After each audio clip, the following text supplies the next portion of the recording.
الحمد للہ وکفی وسلام علی عبادہ الذین اصطفی اما بعد اعوذ باللہ من الشیطان الرجیم بسم اللہ الرحمن الرحیم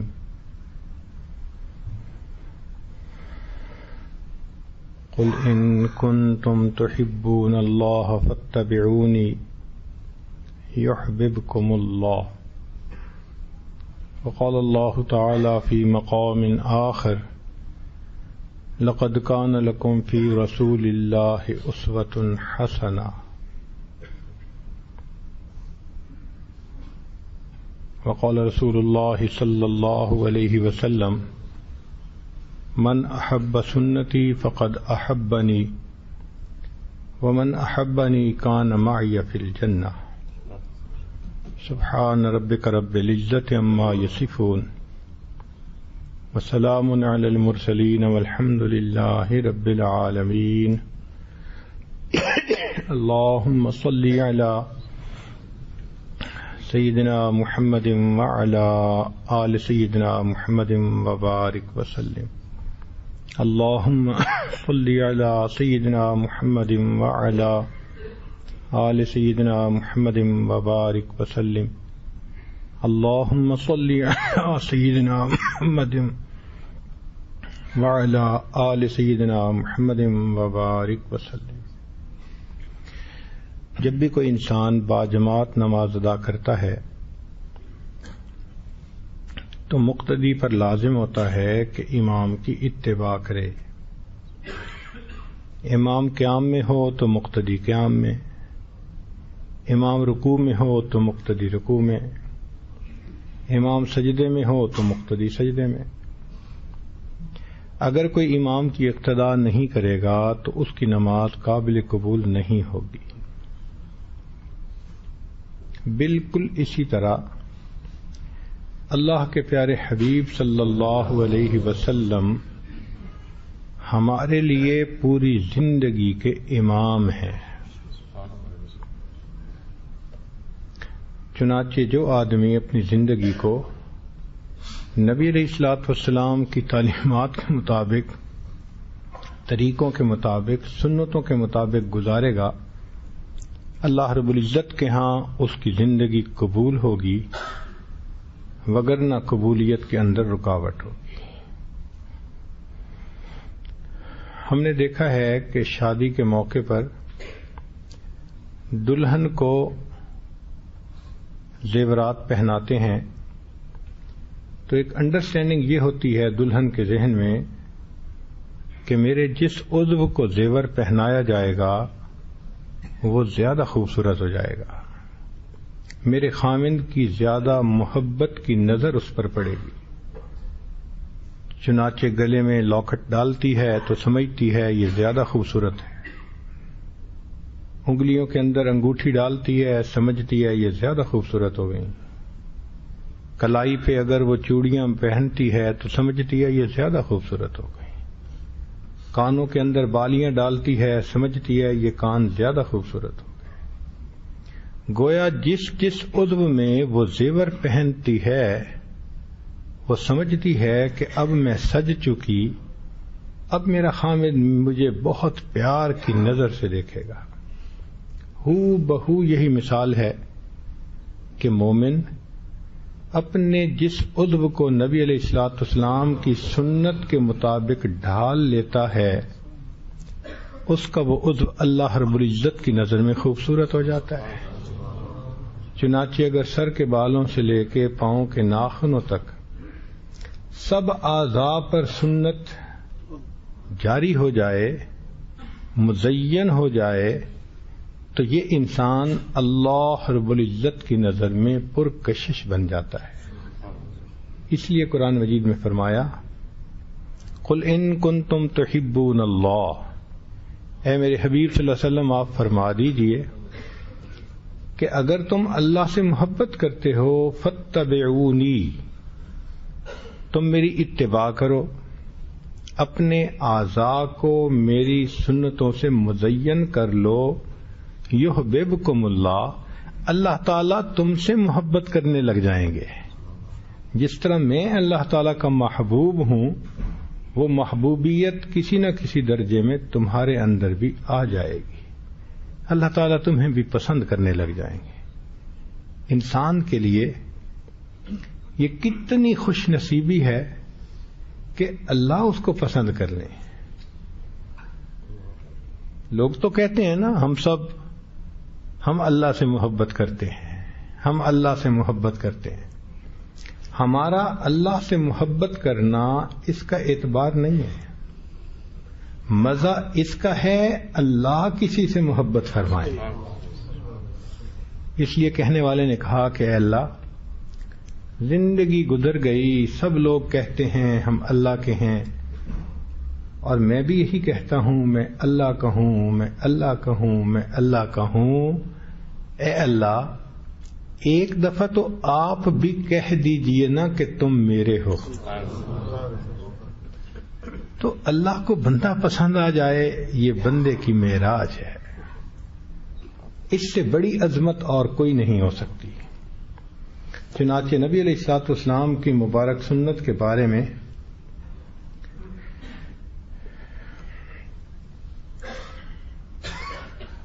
امام مالک رحمۃ اللہ علیہ فرمایا کرتے تھے، ان سنت مثل سفینۃ نوح علیہ السلام من رکبہا نجا، کہ سنت کی مثال نوح علیہ السلام کی کشتی کی مانند ہے، جو اس میں سوار ہو جاتا ہے وہ نجات پا جاتا ہے. تو جس نے اپنے آپ کو سنت کے سفینے پہ سوار کر لیا وہ زمانے کے فتنوں سے محفوظ ہو گیا. جس طرح نوح علیہ السلام کی کشتی کنارے لگ گئی تھی، ہر حال میں سنت پر عمل کرنے والا انسان اللہ اس کی ایمان کی کشتی کو بھی کنارے لگا دیتے ہیں. شاہ عبد العزیز رحمۃ اللہ علیہ فتح القدیر میں لکھتے ہیں، من تہاون بالسنت عوقب بحرمان الفرائض، جو شخص سنت کی اتباع میں سستی دکھاتا ہے اللہ تعالیٰ اس کو فرائض سے محروم فرما دیتے ہیں. تو سنت میں سستی کرنا فرائض سے محروم ہونے کا سبب بن جاتا ہے. اور انسان اگر سنتوں کی پابندی کرے تو اس کی زندگی میں برکتیں آ جاتی ہیں. چنانچہ نبی علیہ السلام نے فرمایا، من احب سنتی فقد احبنی، جس نے میری سنت سے محبت کی اس نے مجھ سے محبت کی. ومن احبنی کان معی فی الجنہ، اور جو مجھ سے محبت کرے گا وہ جنت میں میرے ساتھ ہوگا. ایک حدیث پاک میں نبی علیہ السلام نے فرمایا، من تمسک بسنتی عند فساد امتی فلہ اجر 100 شہید، جس نے میری ایک سنت پر اس وقت عمل کیا جب فساد کا زمانہ، کیا مانا کہ جب سنت پر عمل کرنا مشکل ہو جائے، جب سنت کو اپنانا ہاتھ پہ ہتھیلی پہ انگارہ رکھنے کی مانند مشکل ہو جائے، ایسے وقت میں جو میری سنت کو اپنائے گا، من تمسک بسنتی عند فساد امتی فلہ اجر 100 شہید، اللہ تعالیٰ ایک سنت اپنانے پر 100 شہیدوں کا ثواب عطا فرمائے. نبی علیہ الصلوۃ والسلام نے فرمایا، ترکت فیکم امرین، میں تمہارے اندر 2 چیزوں کو چھوڑ کے جا رہا ہوں، لن تضلوا، تم ہرگز گمراہ نہیں ہو سکتے، ان تمسکتم بہما، اگر تم ان دونوں کے ساتھ چپکے رہو گے، لگے رہو گے. کتاب اللہ و سنت نبی، ایک اللہ رب العزت کی کتاب اور دوسرا اس کے نبی علیہ الصلوۃ والسلام کی سنت ہے. تو سنت کو اپنانے میں انسان کی زندگی کی برکتوں کے دروازے کھل جاتے ہیں. چنانچہ تاتار خانیہ میں ایک مسئلہ لکھا ہے کہ جو شخص فجر کی سنتیں گھر میں پڑھ کر مسجد میں جائے، تہجد گھر میں پڑھنا بھی سنت ہے، اور فجر کی نماز سے پہلے کی جو سنتیں ہیں وہ بھی گھر میں پڑھ کے پھر فرضوں کے لیے مسجد میں جانا، یہ سنت ہے. تو لکھا ہے کہ جو فجر کی سنتیں گھر میں پڑھ کر جائے اللہ تعالیٰ اس کو 3 انعام عطا فرماتے ہیں. سب سے پہلے اس کے رزق میں اللہ کشادگی عطا فرما دیتے ہیں. آج دنیا رزق کے پیچھے بھاگی جا رہی ہے، پریشان حال ہیں. صبح اٹھتے ہیں تو پہلا خیال رزق کا، شام سونے لگتے ہیں تو آخری خیال رزق کا. ایسی کیفیت بن گئی ہے کہ ہر وقت یہ سوچ ہوتی ہے کاروبار کا کیا بنے گا، بزنس کا کیا بنے گا، دکان کا کیا بنے گا، میری نوکری کا کیا بنے گا. ایک سر پہ غم سوار ہوتا ہے. تو فرمایا کہ جو فجر کی سنتیں گھر میں پڑھ کر جائے 3 انعام ملتے ہیں. پہلا انعام اللہ تعالیٰ اس کے رزق میں کشادگی عطا فرماتے ہیں. دوسرا ایمان، اللہ تعالیٰ گھر کے جھگڑوں کو ختم فرما دیتے ہیں. یعنی میاں بیوی کے دل میں ایک دوسرے کی محبت پیدا کر دیتے ہیں، اور جہاں محبت موٹی ہوتی ہے وہاں عیب پتلے ہوتے ہیں، جہاں محبت پتلی ہوتی ہے وہاں عیب موٹے ہوتے ہیں. تو جب محبت موٹی ہو گئی تو عیب نظر ہی نہیں آتے. بچہ اپنی ماں کو تھپڑ مارتا ہے چھوٹا، محبت کی وجہ سے ماں اس کے ہاتھ چوم لیتی ہے. حق تو بنتا تھا کہ ایک تھپڑ اس کے رسید کرتی، مگر نہیں، محبت ہے نا، اس کو نادانی پہ محمول کر لیتی ہے اور اس کے ہاتھ کو چوم لیتی ہے. تو جب میاں بیوی کے درمیان محبت ہوگی تو جھگڑے خود بخود ختم ہو جائیں گے. یہ محبت کا کم ہو جانا یہ گناہوں کا وبال ہوتا ہے. اس لیے تو ہم نے دیکھا خامند بھی عالم، بیوی بھی عالمہ، پھر نوک جھونک ہوتی رہتی ہے. بیوی کو خامند کے مقام کا پتہ ہے، خامند کو بیوی کے مرتبے کا پتہ کہ اسے خوش رکھنے سے اللہ خوش ہوں گے. اس کے باوجود آپس میں آرگومنٹس رہتے ہیں، سیٹلمنٹ نہیں ہوتی، پوری زندگی گزر جاتی ہے. اصل وجہ کیا؟ کوتاہیوں کی وجہ سے اللہ درمیان میں محبت کو پتلا کر دیتے ہیں. چھوٹی چیزیں بھی بڑی نظر آتی ہیں، چھوٹی چھوٹی باتیں بھی ایشو بن جاتی ہیں. وہ چیزیں جو انسان اگنور کر دے وہ انسان کے سینے پہ آ کے لگتی ہیں کہ جیسے کسی نے سینے پہ مونگ ڈل دی ہے میرے، تو جھگڑے شروع ہو جاتے ہیں. تو فرمایا کہ جو آدمی فجر کی سنتیں گھر میں پڑھ کر جاتا ہے اللہ تعالیٰ 3 انعام عطا فرماتے ہیں. پہلا انعام اس کے رزق میں برکت عطا کر دی جاتی ہے، کشادگی کر دی جاتی ہے. دوسرا انعام کہ گھر کے جھگڑے اللہ تعالی ختم فرما دیتے ہیں. اور تیسری چیز کہ اللہ تعالیٰ اس بندے کا ایمان پر خاتمہ عطا فرماتے ہیں. اب ان 3 انعامات کو سن کر تو بندے کا جی چاہتا ہے کہ اس پہ قربان ہو جائے، اس عمل کو اپنا لے. نہ عملیات والوں کے پیچھے بھاگنا پڑے گا، نہ حساب کروانے پڑیں گے، نہ جادو ٹونے کا رفڑا ہوگا، پرسکون زندگی ہوگی. اس لیے کہ اللہ رب العزت کی مدد شامل حال ہوگی.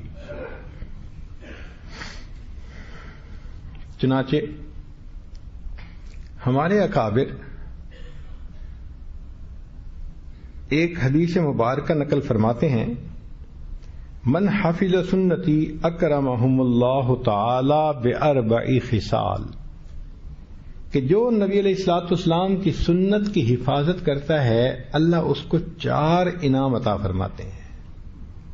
جس نے سنت کی محافظت کی، پابندی کی، جیسے دانتوں سے کوئی مضبوطی سے کسی چیز کو پکڑ لیتا ہے نا، جس نے نبی علیہ السلام کی مبارک سنت کو یوں مضبوطی سے تھام لیا، اللہ اس کو 4 انعام عطا فرماتے ہیں. المحبت فی قلوب البررہ، پہلا انعام نیکوں کے دل میں اللہ اس کی محبت ڈال دیتے ہیں. جہاں وہ جاتا ہے سب اس سے محبت کرنے والے، اس لیے کہ لوگوں کے دل میں سنت کی محبت ہے، تو اتباع سنت کی برکت سے اس سے بھی لوگ محبت کرتے ہیں. دوسری بات والہیبۃ فی قلوب الفجرہ، جو فسق و فجور میں لگے ہوئے ہوتے ہیں ان کے دلوں پہ اس کا رعب پیدا ہو جاتا ہے، ہیبت آ جاتی ہے. والسعۃ فی الرزق، اللہ رزق میں فراخی فرما دیتے ہیں. والثقۃ فی الدین، اللہ اس کے دین میں پختگی عطا فرما دیتے ہیں. تو سنت کی اتباع پر یہ 4 انعام بندے کو نصیب ہوتے ہیں. تو ہمیں چاہیے کہ ہم نبی علیہ الصلوۃ والسلام کی سنت کو اپنائیں جتنا بھی ہو سکتا ہے. کھانے پینے کی ہوں، لباس کی ہوں، بولنے کی ہوں، چلنے پھرنے کی ہوں، میاں بیوی کے معاملات ہوں یا معاشرت ہو، ہر کام میں ہر عمل کو سنت کے مطابق کرنے کی نیت کر لیں. ڈھونڈ کے سنتوں کو اپنائیں. علماء کو اللہ رب العزت جزائے خیر عطا فرمائے کہ انہوں نے کتابیں لکھ دی ہیں. نبی علیہ السلام کی سنتیں گود سے لے کے گور تک، پوری زندگی میں محبوب صلی اللہ علیہ وسلم کی کیا سنتیں ہیں ان کو ایک کتاب میں جمع کر دیا. ہمارے لیے کھیر پک گئی، ہم نے صرف اس کو کھانا ہے، اس کو پڑھنا ہے اور اس پر عمل کرنا ہے. اگر ہم عمل کر لیں گے تو اللہ رب العزت کی نظر میں ہم محبوب بن جائیں گے. عام دستور دیکھا ہے کہ اگر ماڈل سامنے ہو تو کام کرنا آسان ہوتا ہے. فقط تھیوری کسی کو سمجھا دیں تو مشکل ہو جاتا ہے اس چیز کو بنانا. ایک سیمپل سامنے ہو تو اس کو بنانا بہت آسان ہوتا ہے. اللہ رب العزت نے انسانوں پر مہربانی فرمائی، اپنے حبیب صلی اللہ علیہ وسلم کو ان کے اندر بھیج دیا. اس لیے فرمایا لقد من اللہ علی المؤمنین. دیکھیں اللہ تعالیٰ نے انسان کو رزق دیا، احسان نہیں جتایا. ہوا دی انسان کو، سورج بنایا، چاند بنایا، دنیا کے اندر سبزیاں، پھل پھول، کیا کچھ انسان کو دیا، کسی چیز پہ احسان نے جتایا. ایک نعمت ایسی تھی کہ دینے والے کو بھی دے کے مزہ آ گیا. پروردگار عالم نے فرمایا لقد من اللہ علی المؤمنین اذ بعث فیہم رسولا. ایمان والوں پر اللہ رب العزت نے احسان فرمایا جب ان میں اپنے محبوب صلی اللہ علیہ وسلم کو مبعوث فرمایا. اتنی بڑی نعمت ہے یہ ہمارے لیے. اب کوئی بندہ بھی چاہے کہ اللہ مجھ سے خوش ہو جائے، آسان طریقہ جو نبی علیہ الصلوۃ والسلام نے کیا وہ کر لے، جس سے وہ رکے اس سے رک جائے. جس طرح نبی علیہ السلام اللہ کے محبوب تھے، یہ سنت کی اتباع کرنے والا بھی اللہ کے پیاروں میں شامل ہو جائے گا. ہم نے دیکھا ہے کہ جب گوشت وغیرہ مذبح خانے میں کٹتا ہے تو اس پر مہر لگا دیتے ہیں، پھر اس کو ٹرانسپورٹ کرتے ہیں. اب راستے میں گورنمنٹ کے آفیسر چیک کر رہے ہوتے ہیں، وہ گاڑیوں کو روکتے ہیں، اس کو چیک کرتے ہیں کہ ایسا تو نہیں کہ کہیں پرائیویٹ سلاٹر ہاؤس بنا کے تو اس کو بغیر اپروول کے یہ لوگوں کو کھلانا شروع کر دیں. تو وہ دیکھتے ہیں جس چیز کے اوپر مہر ہوتی ہے اس کو جانے دیتے ہیں اور جس پہ نہیں ہوتی اس کو روک لیتے ہیں. قیامت کے دن بالکل یہی معاملہ ہوگا. ہر انسان کے عمل اللہ رب العزت کے حضور پیش ہوں گے، فرشتے اس پہ دیکھیں گے سنت کی مہر لگی ہے یا نہیں لگی. جس عمل پہ سنت کی مہر ہوگی سب قبول، سب قبول، قبول ہے بھائی قبول ہے. اور جس پہ سنت کی مہر نہیں ہوگی اس کو پیچھے ریجیکٹ کر دیں گے. بلکہ ہم نے تو دیکھا کہ بعض لوگوں کو بعض برانڈ پسند ہوتے ہیں، وہ اسی کی چیز لیتے ہیں. اس کو کہتے ہیں برانڈ لائلٹی، کہ کسٹمر اس برانڈ کا اتنا عاشق ہوتا ہے، کہتے ہیں مجھے یہ چاہیے. آپ یوں سمجھیں کہ قیامت کے دن بھی فرشتے سنت کے برانڈ کو چیک کریں گے. جس عمل پر سنت کے برانڈ کا مہر ہوگا سب قبول. اور یہ بندہ قیامت کے دن اللہ رب العزت کے ہاں قبول ہوگا. آپ نے کبھی تجربہ کیا ہوگا، آپ نے ویسٹ کوٹ بنوانی ہے تو آپ درزی کو ایک نمونہ دیتے ہیں بھئی یہ سائز ہے، یہ شیپ ہے، اس کے مطابق اس کپڑے کی ویسٹ کوٹ بنا دو. اب جب وہ ویسٹ کوٹ بنائے، نہ سائز اس جیسا نہ شیپ اس جیسی، تو آپ تو ویسٹ کوٹ کو نہیں لیں گے. آپ کہیں گے بھئی تمہیں نمونہ جو دیا تھا مجھے تو ہو بہو اس جیسی ویسٹ کوٹ چاہیے. آپ یوں سمجھیے کہ اللہ رب العزت نے اپنے حبیب صلی اللہ علیہ وسلم کو دنیا میں بھیج کر ہمیں نمونہ دکھا دیا. میرے بندو، قیامت کے دن جب تم میرے سامنے آؤ گے تو مجھے ایسا نمونہ چاہیے. بن جاؤ گے تو قبول ہو جاؤ گے، نہیں بنو گے تو تمہیں رد کر دیا جائے گا. مفسرین نے ایک عجیب نکتہ لکھا ہے کہ جب فرعون نے جادوگروں کو بلایا کہ موسیٰ علیہ السلام کے ساتھ مقابلے کے لیے آ جائیں، تو انہوں نے پوچھا بھئی اگر ہم کامیاب ہو گئے تو انعام کیا ملے گا؟ اس نے کہا انکم اذا لمن المقربین، تم میرے مقرب ہو جاؤ گے، یہ سب سے بڑا انعام ہوتا ہے، قرب مل جانا. تو جادوگر تیار ہو گئے. اب اس زمانے کا دستور تھا کہ جب بھی دو مقابلے کے لیے لوگ ہوتے، پہلوان ہوتے جنہوں نے کمپٹیشن کرنا ہوتا، تو ان کو یونیفارم پہنائی جاتی تھی. پھر فرعون آتا تھا، ایک پروٹوکول تھا. تو انہوں نے گورنمنٹ کے جو آفیسر تھے انہوں نے جادوگروں کا ایک لباس تھا وہ بنایا، موسیٰ علیہ السلام کو بھی دیا، جی آپ بھی پہنے.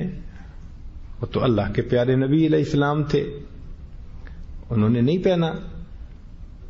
اب پریشان ہوئے کہ اگر یہ نہیں کل پہن کے آئیں گے تو ہماری تو نوکری خطرے میں.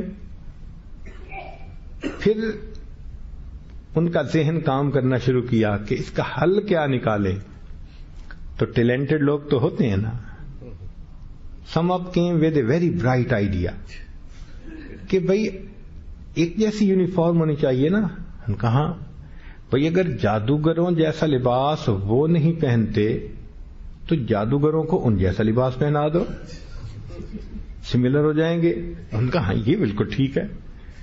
چنانچہ انہوں نے موسیٰ علیہ السلام کی طرح جبے سلوا لیے، جادوگروں کو پہنا دیے.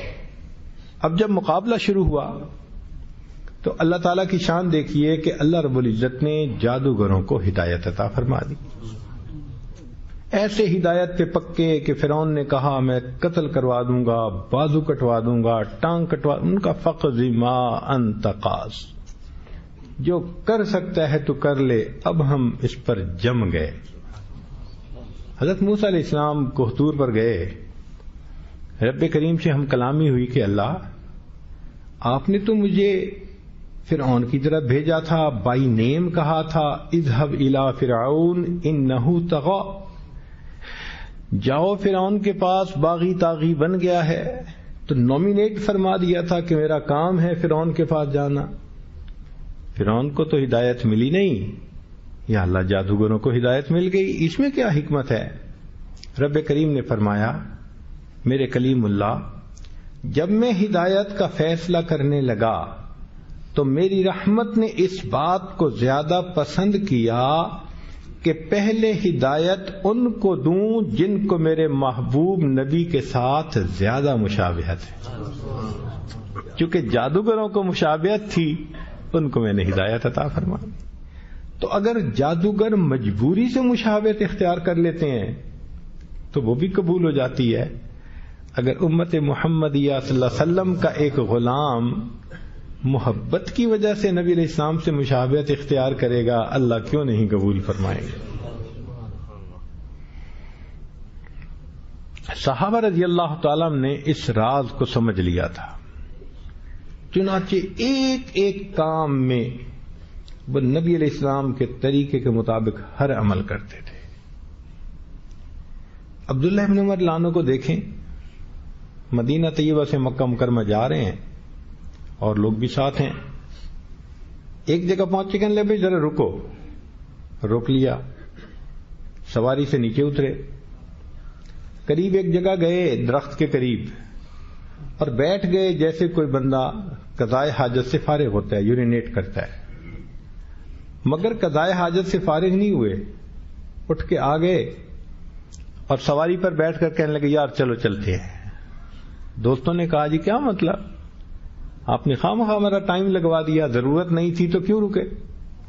تو کہنے لگے بھائی بات یہ ہے کہ ایک مرتبہ نبی علیہ الصلوۃ والسلام کے ساتھ میں نے سفر کیا تھا، میرے آقا صلی اللہ علیہ وسلم اس جگہ پر آ کر رکے تھے، آپ صلی اللہ علیہ وسلم نیچے اترے، قضائے حاجت حاصل فرمائی، پھر واپس تشریف لائے اور آگے گئے، مجھے ضرورت نہیں تھی، میرا دل چاہا میں وہی کروں جو میرے آقا نے کیا ہے،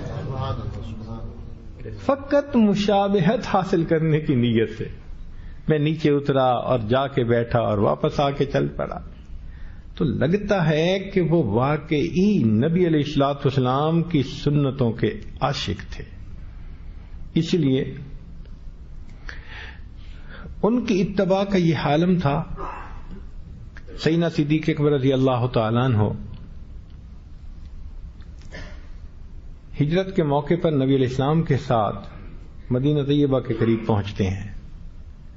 مدینہ طیبہ کے لوگ میچور تھے، سمجھدار تھے، وہ نبی علیہ السلام کے استقبال کے لیے شہر سے باہر آئے۔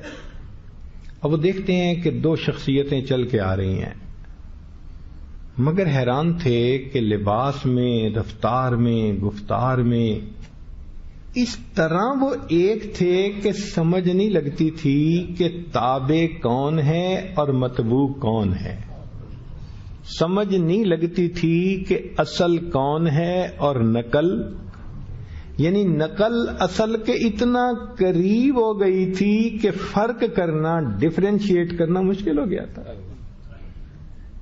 چنانچہ اپنا قیافہ انہوں نے لگایا اور صدیق اکبر سے مسافہ شروع کر دیا،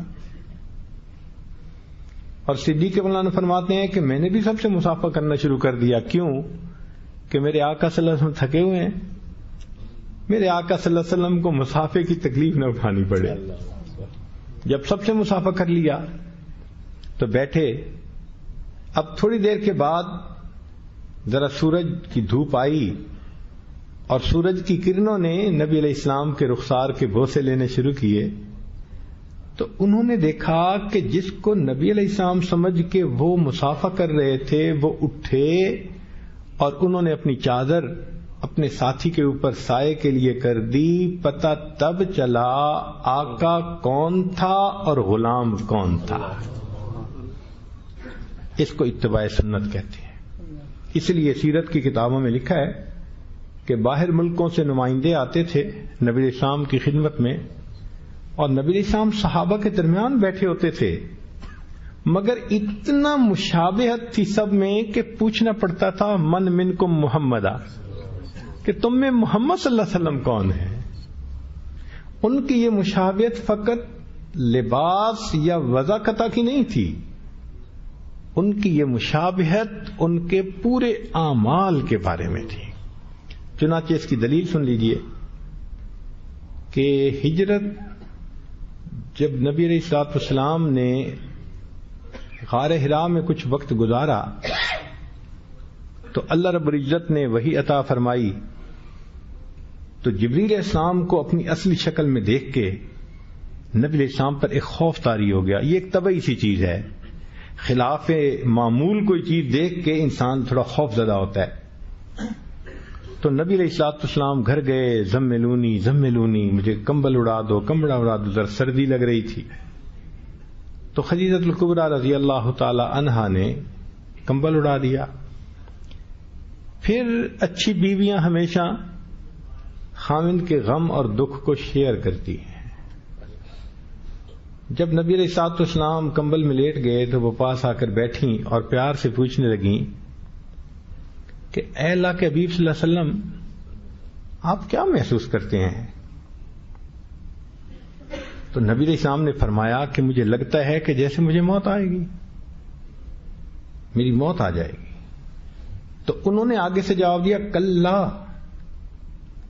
ہرگز نہیں، واللہ، اللہ کی قسم، لا یخزی کلا، اللہ آپ کو رسوا نہیں فرمائیں گے۔ کیوں؟ انک لتصل الرحم، آپ صلہ رحمی کرنے والے ہیں، وتحمل الکل، وتقسم المعدوم وتعین علی نوائب الحق. انہوں نے کچھ نبی علیہ الصلوۃ والسلام کی اچھی صفات گنوائیں. آپ رشتے ناطے جوڑنے والے ہیں، لوگوں کے بوجھ اٹھانے والے ہیں، آپ خیر کے کام میں لوگوں کی مدد کرنے والے ہیں، تقرئ الضیف مہمان نوازی کرنے والے ہیں. آپ کے اندر تو اتنی خوبیاں ہیں، اللہ آپ کو کیسے ضائع کر دیں گے؟ یہ سپورٹ ہوتی ہے، مورل سپورٹ جو بی بی نے اس وقت دی. تو نبی علیہ السلام کے دل کو تسلی ہو گئی. اب ذرا غور کیجیے کہ جب نبی علیہ الصلوۃ والسلام نے دین کا پیغام دیا اور قریش مکہ مخالفت پر کمر بستہ ہو گئے تو انہوں نے مکہ مکرمہ میں مسلمانوں کا جینا تنگ کر دیا. بہت تکلیفیں، حتیٰ کہ بعض صحابہ نے نبی علیہ السلام سے اجازت لے کر حبشہ کی طرف ہجرت کر لی. صدیق اکبر عنہ نے بھی ایک موقع پر اجازت مانگی، نبی السلام نے اجازت دے دی. اب صدیق اکبر عنہ حبشہ ہجرت کی نیت سے نکل پڑے مکہ مکرمہ سے باہر. جب مکہ مکرمہ سے باہر نکلے تو اس وقت قریش مکہ میں سے ایک آدمی تھا جو ان کو قریب سے جانتا تھا. وہ ملا، ابو بکر کہاں جا رہے ہو؟ یار تم ہمیں تو جینے نہیں دیتے شہر میں، ہم جا رہے ہیں. اس نے کہا یار تیرے جیسے بندے نہیں، انک لتصل الرحم وتکسب المعدوم. جو بخاری شریف کے اندر نبی علیہ السلام کی خوبیاں خدیجۃ الکبریٰ نے بیان کی تھیں، ایک کافر وہی خوبیاں ابو بکر صدیق کی بیان کرتا ہے. اتنی مشابہت تھی. اللہ اکبر کبیرہ.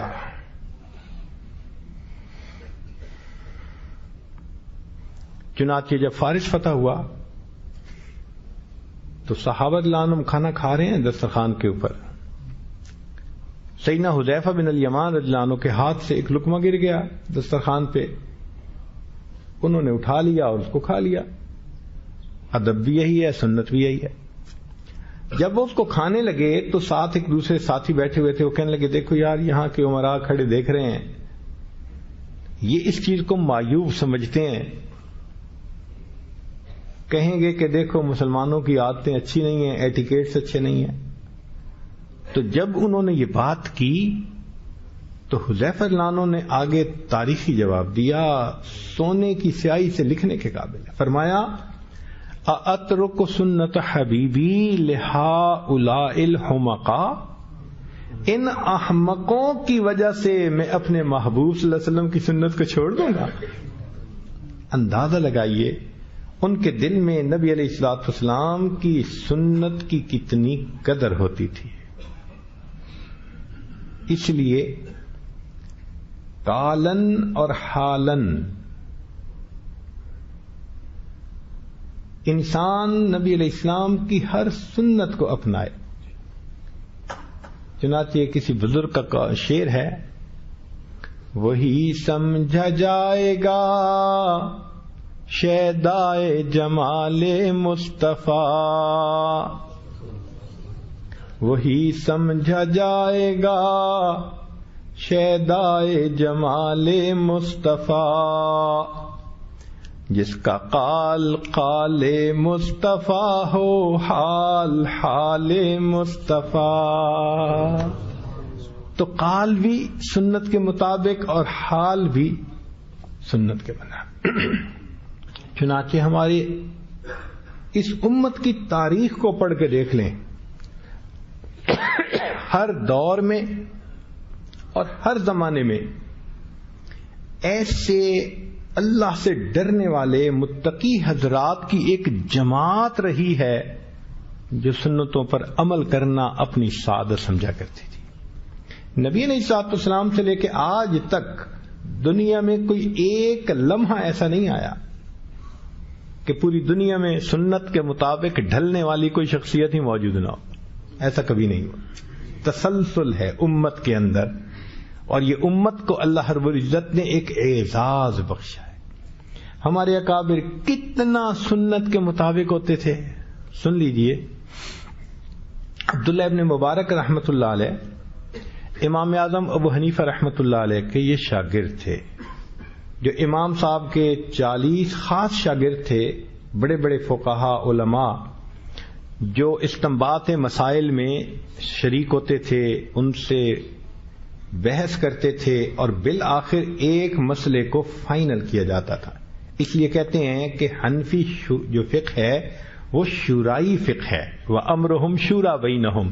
یہ اعزاز ہے اس فقہ کا کہ 40 حضرات سب اس پر بحث کرتے تھے، دلائل دیتے تھے، بالآخر ایک کے اوپر سب اکٹھے ہو جاتے تھے اور اس مسئلے کو فائنل کیا جاتا تھا. اور زید جلانو ایک امام تھے، وہ اس کو لکھ لیا کرتے تھے. خیر، اب اس مجلس مشاورت میں کیسے لوگ تھے؟ اللہ اکبر، امام ابو یوسف رحمت اللہ علیہ جیسے کثیر الحدیث عالم تھے. ان کا لقب تھا المنصف فی الحدیث. یہ امام ابو یوسف کا ان کو لوگوں نے لقب دیا ہوا تھا. امام محمد رحمت اللہ علیہ جو اجتہاد کے ماہر تھے وہ بھی اس میں موجود تھے. امام ظفر رحمت اللہ علیہ جو قیاس اور استحسان کے بادشاہ تھے وہ بھی ان میں تھے. داؤد طائی رحمت اللہ علیہ جو تقوی کے پہاڑ تھے وہ بھی اس میں موجود تھے. ایسے ایسے حضرات تھے باخدا لوگ، علم کے پہاڑ، جبال العلم جن کو کہا جاتا ہے، اور یہ سب حضرات مل کر مسائل کا استنبال کرتے تھے. ان میں ایک تھے عبداللہ ابن مبارک رحمت اللہ علیہ. ان کے بارے میں اسماء الرجال کی کتب میں محدثین نے جتنے تعریفی کلمے لکھے ہیں اگر جمع کر لیں تو شاید امام بخاری کے بارے میں بھی ایسے کلمے نہ لکھے گئے ہوں. ان کو امیر المؤمنین فی الحدیث بھی لکھا گیا ہے. ایک وقت میں 40,000 طلباء ان سے حدیث پاک پڑھا کرتے تھے. 40,000 طلباء ایک وقت میں حدیث پڑھتے تھے. ایسی اللہ نے قبولیت عطا فرمائی تھی. ان کے ایک دوست تھے اسماعیل رحمت اللہ علیہ. وہ کہتے ہیں کہ مجھے بڑا عرصہ یہی خیال آتا رہا کہ میں ان کی زندگی کو قریب سے دیکھوں. تو کہتے ہیں کہ میں نے ان کی زندگی کو 3 سال دن رات بہت قریب سے دیکھا، اور قریب سے دیکھنے کے بعد میں اس نتیجے پر پہنچا کہ عبداللہ ابن مبارک رحمت اللہ علیہ میں اور صحابہ رضی اللہ تعالی عنہم میں صرف ایک فرق ہے کہ صحابہ کو محبوب کے دیدار کی سعادت حاصل تھی، وہ سعادت عبداللہ ابن مبارک کو حاصل نہیں. اس کے علاوہ ان کی زندگی اور صحابہ کی زندگی میں مجھے کوئی فرق نظر نہیں آیا. ایسی سنت کی اتباع ہوتی تھی. قریب کے زمانے میں دیکھنا چاہیں ہمارے اکابر علماء دیوبند کی زندگیوں کو دیکھ لیجئے. ایسا عشق تھا سنت سے ہر چیز میں. چنانچہ حضرت مولانا قاسم نانوتوی رحمت اللہ علیہ، حاکم وقت نے ان کو گرفتار کر کے پھانسی دینے کا حکم دے دیا. اللہ کی شان کے جو پکڑنے کے لیے سپاہی آیا وہ جانتا نہیں تھا. حضرت کھڑے تھے ایک جگہ تو آ کے کہنے لگا وہ قاسم کدھر ہیں؟ قاسم نانوتوی. اللہ رب العزت نے ان کو تفقہ دی ہوتی ہے، دین کی سمجھ دی ہوتی ہے. تو حضرت نے بات چیت شروع کر دی، 2 قدم اٹھائے اور کہا بھئی ابھی تو یہیں تھے. بات تو سچ ہے نا؟ 2 قدم آگے پیچھے ہو کے نا بات کرتے کہنے ابھی تو یہیں تھے. اب وہ سمجھا کہ یہیں قریب کہیں اندر گئے ہیں، تو وہ اندر دیکھنے کے لیے گیا اور پیچھے سے حضرت وہاں سے تشریف لے گئے. لوگ یہ سمجھے کہ اب قاسم نانوتوی رحمت اللہ علیہ شاید بقیہ زندگی روپوشی میں گزاریں گے. 30 دن گزرے اور چوتھے دن قاسم نانوتوی رحمت اللہ پھر مسجد میں باجماعت نماز پڑھ رہے ہیں. ایک آدمی نے دیکھا، اس نے کہا آپ کو پتہ ہے کہ جان کا خوف ہے، اور جان کے خوف کے وقت میں تو فقہا نے بھی لکھا ہے کہ جماعت کے ساتھ نماز ساکت ہو جاتی ہے، اکیلا پڑھ لے اگر جان کا خوف ہے. تو آپ کا تو یہ فرمانے لگے کہ میں نے نبی علیہ الصلوۃ والسلام کی مبارک زندگی پر نظر دوڑائی مجھے آپ صلی اللہ علیہ وسلم کی مبارک زندگی میں غار ثور کی 3 راتوں کی روپوشی نظر آتی ہے. میں نے 3 راتوں کی سنت پر عمل کر لیا. اب میں سامنے ہوں، اگر کوئی پکڑ کر جائے گا میں پھانسی کو چوم کے پھانسی پہ چڑھ جاؤں گا. یہ ہوتی ہے سنت کی اتباع. جب دارالعلوم دیوبند بنایا گیا تو دارالحدیث کے سامنے چھوٹا سا باغیچہ بھی تھا. اب حضرت نانوتوی رحمۃ اللہ علیہ نے گلاب کے پھول منگوائے، پودے منگوائے، اور مالی کو کہا کہ بھئی یہ پودے یہاں لگاؤ. روز آ کے پوچھتے کہ وہ پودے چلے یا نہیں، کیونکہ گلاب کا پودا اس کو اگر ری پلانٹ کریں تو اس کا جو ڈیتھ ریٹ ہوتا ہے وہ کافی زیادہ ہوتا ہے، مشکل چلتا ہے. تو وہ آ کے روز پوچھتے کہ بھئی پودے چل رہے ہیں؟ جی چل رہے ہیں. ایک دن اس نے کہہ دیا کہ حضرت اور بھی اتنے پھول لگوائے ہیں تو آپ صرف اسی پودے کے بارے میں اتنے فکر مند کیوں ہیں، کیوں پارٹیکولر ہیں اس کے بارے میں؟ تو فرمایا کہ میں نے کتابوں میں پڑھا ہے کہ محبوب صلی اللہ علیہ وسلم کے جسم اطہر سے اور آپ کے پسینے مبارک سے جو خوشبو آیا کرتی تھی، گلاب کی خوشبو اس خوشبو کے بہت قریب ہے. تو میں نے یہ پھول لگوا دیا، مجھے آقا صلی اللہ علیہ وسلم کے جسم اطہر کی خوشبو کو یاد کرنے کا موقع مل جائے. حضرت مدنی رحمت اللہ علیہ 18 سال حدیث پاک کا درس دیا مسجد نبی میں، پھر تشریف لے آئے تو دارالعلوم دیوبند میں حدیث پڑھانے لگ گئے. اب حضرت جب آئے نا تو حضرت نے اس چھوٹے سے باغیچے میں ایک کیکر کا درخت لگوایا. کیکر کا درخت جو ہوتا ہے اس میں کانٹے ہوتے ہیں، نہ پھول ہوتے ہیں نہ پھل ہوتے ہیں. عام نظر میں وہ کسی کام کا درخت نہیں کہلاتا، اور وہ باغیچے میں لگوایا. تو لگانے والوں نے کہا کہ حضرت یہ سلیکشن کیا ہوئی بھائی کہ پھولوں کا باغ ہے اور اس میں کیکر کا درخت؟ تو فرمانے لگے کہ میں نے حدیث پاک پہ نظر دوڑائی تو نبی علیہ الصلوۃ والسلام نے صلح حدیبیہ کے موقع پہ جس درخت کے نیچے بیعت لی تھی تحت الشجرہ، وہ کیکر کا درخت تھا. میں نے کیکر کا درخت اس لیے لگوایا کہ دارالحدیث آتے جاتے اس درخت کو دیکھوں گا مجھے آقا کی یاد آیا کرے گی. حضرت مولانا رشید احمد گنگوئی رحمت اللہ علیہ سنت کے عاشق تھے. ان سے تعلق رکھنے والا ایک آدمی ایک دفعہ آیا اور کہنے لگا حضرت آداب. اتنا ناراض ہوئے کہ یہ تم نے طریقہ کہاں سے اخذ کر لیا، کیا تمہیں پتہ نہیں کہ نبی علیہ السلام نے السلام علیکم فرمانے کا حکم دیا ہے؟ اتنی سی بات کی بھی اصلاح کی. آخری عمر میں بینائی چلی گئی تھی، جیسے موتیا بند آ جاتا ہے تو انسان کی بڑھاپے میں بینائی چلی جاتی ہے، لیکن حضرت اس کے باوجود سرما ڈالتے تھے. تو کسی نے کہا کہ جی سرما تو ڈالتے ہیں بینائی تیز کرنے کے لیے،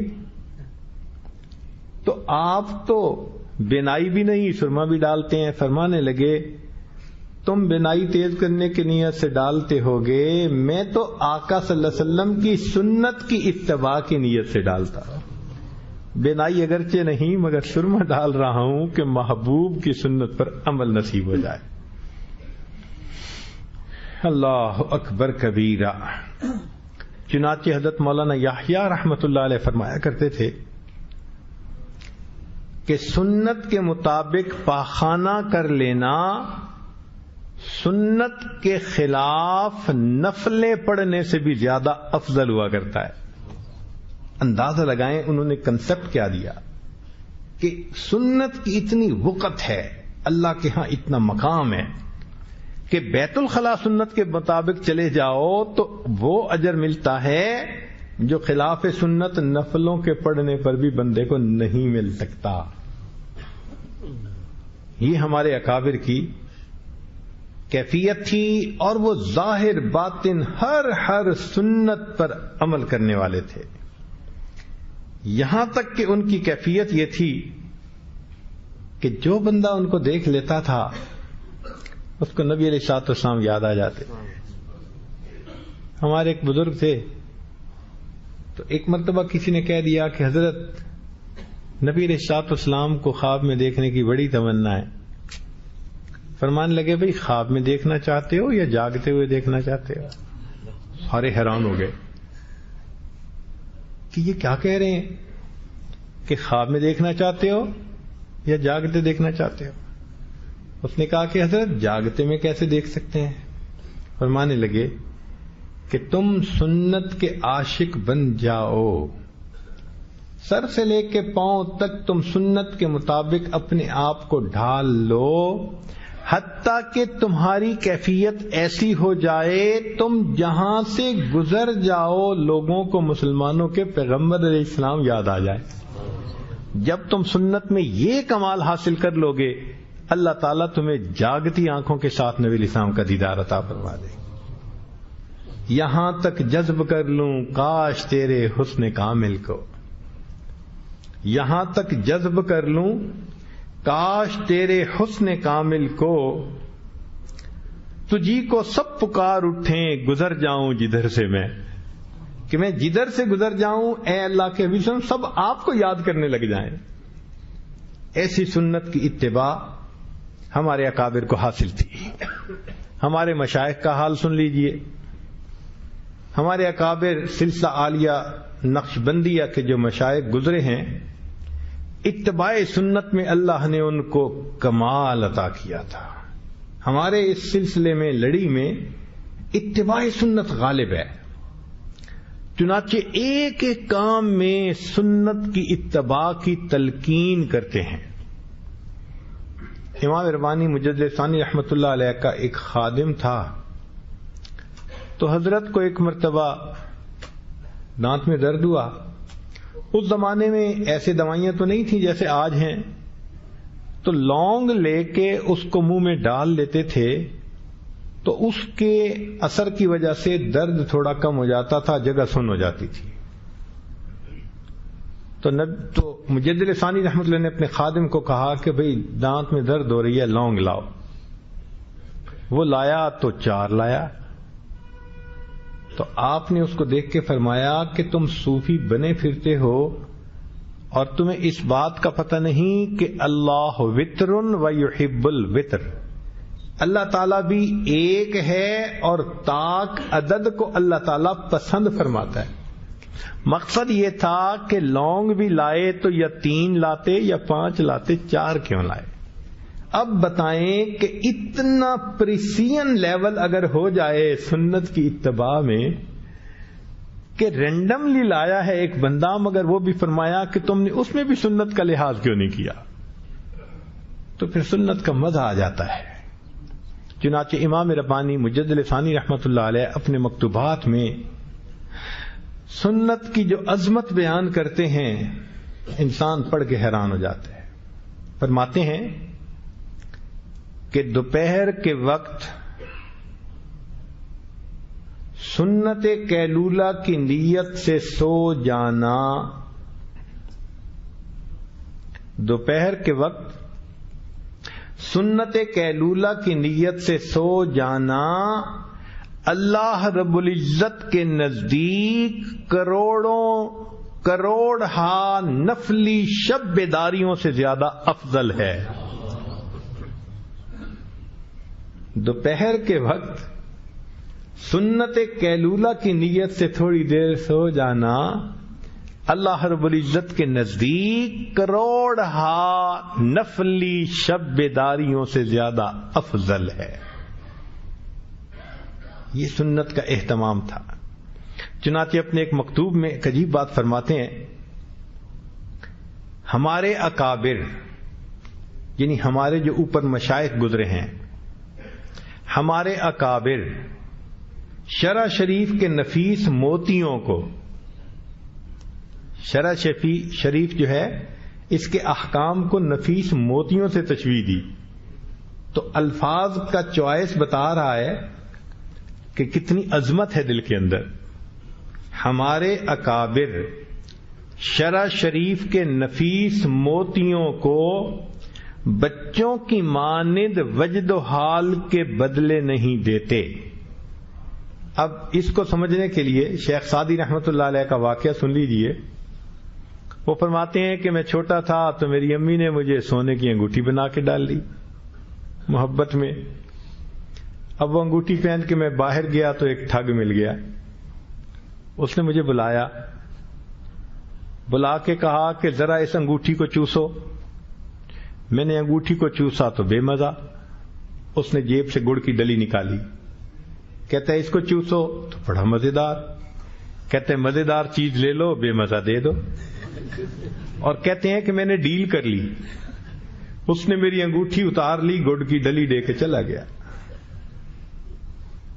تو فرماتے ہیں کہ ہمارے مشائخ بچوں کی مانند شرع شریف کے نفیس موتیوں کو وجد و حال، یعنی یہ جو حال کیفیتیں طاری ہوتی ہیں، اس کو اخروٹ منقع کہا کہ یہ وجد و حال اخروٹ منقع ہے. تو فرماتے ہیں ہمارے اکابر شرع شریف کے نفیس موتیوں کو بچوں کی مانند وجد و حال کے جود و مویز کے بدلے نہیں دیتے، نص سے فس کی طرف مائل نہیں ہوتے. یعنی احکام شریعت نصوص شرعیہ اس کو نص کہا، اور ایک کتاب ہے فصوص الحکم تصوف کی، اس کو فس کہا. اور فرمایا کہ فتوحات مدنیہ سے فتوحات مکیہ کی طرف التفات ہی نہیں کرتے. فتوحات مدنیہ سے مراد احادیث، اور فتوحات مکیہ ابن عربی رحمۃ اللہ کی تصوف کی مشہور کتاب ہے. ذرا غور کیجئے کیا شان سے کلام فرما رہے ہیں. ہمارے مشائخ شرع شریف کے نفیس موتیوں کو بچوں کی مانند وجد و حال کے جود و مویز کے بدلے نہیں دیتے، نص سے فس کی طرف مائل نہیں ہوتے، فتوحات مدنیہ سے فتوحات مکیہ کی طرف التفات نہیں کرتے. ان کا کارخانہ بلند ہے، ان کی شان بلند ہے. اتنا سنت کا اہتمام امام ربانی مجدد ثانی رحمت اللہ علیہ نے سکھایا ہے. چنانچہ جو بندہ سنت کی اتباع کرے اللہ رب العزت کی خصوصی رحمتیں متوجہ ہوتی ہیں. شاہ ولی اللہ محمد دہلوی رحمۃ اللہ نے لکھا ہے کہ میں ایک دفعہ مواجہ شریف پہ حاضر ہوا تو میں نے دیکھا کہ جن لوگوں کو علم حدیث کے ساتھ خاص محبت ہے، شغف ہے، سنت کی اتباع جن کا نقد سرمایہ ہے، فرماتے ہیں کہ محبوب صلی اللہ علیہ وسلم کے قلب اطہر سے سورج کی کرنوں کی مانند نور کی کرنیں نکل کر ان کے سینوں پر پڑا کرتی ہیں. فرماتے ہیں میں نے کشف کی نظر سے دیکھا. تو جو متبع سنت انسان ہوتا ہے وہ اللہ رب العزت کو بہت پسندیدہ ہوتا ہے. اس لیے ہمیں چاہیے کہ ہم ایک ایک سنت پر محبت کے ساتھ عمل کرنے والے بن جائیں. آج ہم کہنے کو تو عاشق رسول بنتے ہیں، لیکن سنت کی اتباع میں اگر غور کریں تو ہم اس کا خیال ہی نہیں کرتے. اس کا خیال ہی نہیں کرتے. کیسے؟ مرزا بے دل ایک شاعر تھے، انہوں نے فارسی میں کچھ اشعار لکھے. تو ایران کے ایک شاعر نے جب ان کو پڑھا، صوفی مزاج تھے، ان کو بہت اچھے لگے. انہوں نے نیت کر لی کہ میں مرزا بے دل کو جا کر ملوں گا. جب آئے تو مرزا بے دل بیٹھے ہوئے شعر بنا رہے تھے. تو جیسے ہی اس نے دیکھا نا تو اس کے دل سے آہ نکلی. تو مرزا بے دل نے کہا کہ ریچھ میں خراشی تراشی بلے دلے کسے نہ میں خراشی. میں داڑھی کو تراش خراش کر رہا ہوں، کسی کے دل کو خراش نہیں کر رہا. جب اس نے یہ کہا تو وہ شیخ جو تھے آنکھوں سے آنسو آ گئے. کہنے لگے اللہ کے بندے، بھلے دلے رسول اللہ صلی اللہ علیہ وسلم میں خراشی، تو کسی چھوٹے کے نہیں، تو اللہ کے حبیب صلی اللہ علیہ وسلم کے دل پہ چھری چلا رہا ہے. ایسی اخلاص کی بات کی کہ مرزا بے دل نے سچی توبہ کر لی اور کہا جزاک اللہ کہ چشمم باز کر دی، مرابا جان جاں ہمراز کر دی. تو جن کو سنت کی اہمیت ہوتی ہے وہ تو ایک ایک چیز میں سنت کے مطابق عمل کرنے والے ہوتے ہیں. آپ اگر انصاف کی نظر اپنے گھر پہ دوڑائیں، ہمارے گھروں میں آج سنت کی قدر و قیمت چند ٹکوں کے برابر بھی نہیں رہی. وہ کیسے؟ توجہ فرمائیے گا. گھر کے اندر بلب پڑا ہونا جو چند سینٹ کا آتا ہے اور بچہ اس کو ہاتھ لگانے لگے، ماں فوراً روکتی ہے، اور اگر اس کو توڑ دے تو ماں ایک تھپڑ بھی لگا دیتی ہے کہ تجھے روکا تھا، باز کیوں نہیں آیا. تو چند سینٹ کا بلب ٹوٹا تو ماں نے محبت کے باوجود تھپڑ لگا دیا. اسی گھر کے اندر یہ بچے نبی علیہ الصلوۃ والسلام کی مبارک سنت کو توڑتے ہیں، ماں کے سر پہ جوں بھی نہیں رینگتے. نہ ماں خیال کرتی ہے، نہ باپ خیال کرتا ہے، کوئی احساس بھی نہیں کرتا کہ کچھ ہوا ہے یا نہیں ہوا. سنت کا ٹوٹنا چند ٹکوں سے بھی زیادہ آسان کی کم تر بن گیا ہے ہمارے گھروں میں. کردار ہمارا ایسا ہے، عمل ہمارا ایسا ہے، زبان سے محبت کے جو دعوے کرتے پھریں. ویسے غور کیجئے، جب بیٹے کی شادی کا وقت آتا ہے نا تو ماں باپ بیٹھ کے سوچتے ہیں کہ بھائی شادی کا معاملہ ہے، جو ناراض ہیں رشتہ دار ان کو منا لینا چاہیے. کسی کی طرف خود چل کے جاتے ہیں، معافی مانگ لیتے ہیں، کسی کی طرف رشتہ داروں کو بھیج دیتے ہیں، کسی کو فون کر دیتے ہیں، اور جی خوشی کا موقع ہے، سب کو ہونا چاہیے خوشی میں شامل. سارے رشتہ داروں کو بلا لیتے ہیں. اگر گھر کا کوئی ڈرائیور ناراض ہو گیا تھا اس کو بھی پیغام بھیج دیتے ہیں. کوئی کام کرنے والی عورت جو گھر میں کام کرتی تھی وہ خفا تو اس کو بھی بلا لیتے ہیں. نوکر تھا اس کو بھی بلا لیتے ہیں. یعنی شادی کے موقع پہ تمام لوگوں کی منتیں کر کے، معافیاں مانگ کے ان کو منا لیتے ہیں. جب شادی کا دن آتا ہے نبی علیہ السلام کی سنتوں کو گھر سے نکال دیتے ہیں. کیا محبوب صلی اللہ علیہ وسلم کی سنتوں کی قدر ایک ڈرائیور کی عزت کے برابر بھی نہ رہی کہ کام کرنے والی ماسی کا تو اتنا خیال اور محبوب صلی اللہ علیہ وسلم کی سنتوں کا خیال ہی نہیں. شادی کے موقع پہ رسم و رواج سنتوں کا پتہ ہی نہیں ہوتا کہ کیا ہے یا کیا. تو پریکٹیکلی اگر آپ دیکھیں تو ہمارے گھروں میں نبی علیہ الصلوۃ والسلام کی سنتوں کا آج وہ اہتمام نہیں رہا. سچ عرض کروں، اپنوں میں بات کرنی آسان ہوتی ہے، بندہ دل کا دکھ کہہ دیتا ہے. آج ہمارے گھر، بازار، گلی کوچے نبی علیہ الصلوۃ والسلام کی سنتوں کی مذبح گاہیں بن چکے ہیں. کون سا گھر ہے جس میں سنتیں ذبح نہیں ہو رہی؟ الا ماشاء اللہ. احساس ہے ہمیں اس بات کا کہ ہم سنت کو توڑ رہے ہیں. اللہ تعالیٰ کو کتنا اس پر جلال آتا ہوگا کہ میرے محبوب صلی اللہ علیہ وسلم کے طریقوں کی اہمیت ہی دل میں نہیں رہی. تو ہم دل میں سنت کی اہمیت کو پیدا کریں. اور ہمارے نزدیک سینکڑوں روپوں کی کوئی چیز خراب ہو جائے تو کچھ احساس نہیں، مگر محبوب کی سنت میں فرق نہ آنے پائے. اگر یہ سیکھنا ہے تو محمود سے سیکھیے، ایاز سے سیکھیے. محمود ایک نیک دل بادشاہ تھا اور اس کا ایک خادم تھا جس کا نام ایاز تھا. تو محمود کو اس کو بڑی محبت تھی. لوگوں نے اعتراض کیا، جی آپ کو اس سے بڑی محبت ہے، عقل میں ہم اچھے، شکل میں اچھے، نسب میں اچھے، ہر اعتبار سے اچھے، ہمارے اوپر وہ نظر نہیں جو اس پر ہے. تو محمود نے سوچا کہ اچھا میں ان کو یہ بات سمجھاؤں گا. تو اندر سے وہ ایک دن ہیرا لے کے آیا. قیمتی ہیرا تھا، کئی کیرٹ کا تھا، اور ہتھوڑا بھی لایا اور اعلان کر دیا. کہنے لگا کہ میں آج تم سب کے آئی کیو لیول کو چیک کروں گا. لوگ بڑے سکیئرڈ ہو گئے. اس نے پہلے بندے کو دیا، لو بھائی یہ ڈائمنڈ ہے اور یہ تھوڑا ہے، اس کو ذرا توڑ دو. اس نے کہا میری تو عقل کے امتحان ہونے، اور میں تو ویلیو جانتا ہوں کہ اتنے کیرٹ کے ڈائمنڈ کی کیا ہوتی ہے ویلیو.